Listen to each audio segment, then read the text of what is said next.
What's happening, folks? Welcome back to the Griff Report. I'm here with Rhys McKee, ex-UFC fighter. Rhys, thanks very much for taking the time to do this, mate. I really do appreciate it. Yeah. So, I just want to start by asking you, your nickname is Skeletor, but what do you think is the first thing that people think when they hear Skeletor? I mean, probably if they're a He-Man fan, they'll definitely think of the cartoon, but if they know me and Skeletor as a fighter, then they'll probably think I'm madness and a bit of chaos in my fighting style, so I feel like that's my house name now. There's a few things that you touched on today at the Redefining the Alpha event. One of the things that you touched on was the pressure of being in the UFC.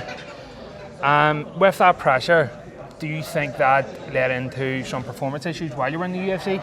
Yeah, 100%. The UFC, people talk about the UFC being different, and it is. Like, unfortunately, it is. And I could never crack the performances there, hence what's happened. But I think I'm at peace with that now.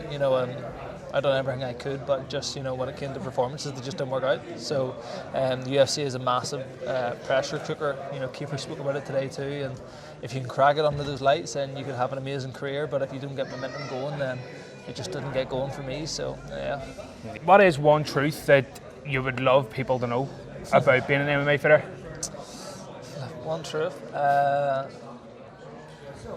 suppose just how hard it is.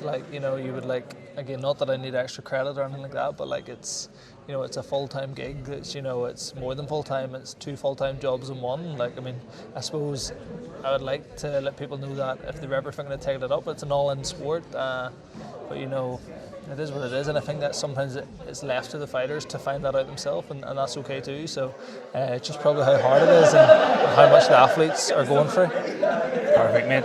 If you weren't fighting, where do you think your life would have took you? Oh, if I never found fighting, you know what? Who knows? Sports journalism, maybe. I touched about that today. So do you think you still would have went into sports of some kind? Probably. I'm an inquisitive person. I always like, video production, that type of stuff. So maybe sports journalism in some way. But I definitely would have been around sports and finding out how things happen. Perfect, mate.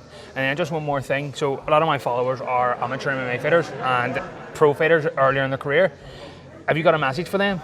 Honestly, just keep at it, keep doing it for the right reasons, keep showing up, trust your coaches, have a good team. A team who has your best interests at heart, and to be honest, you'll never go far wrong. If you have them things in place, it's kind of foolproof.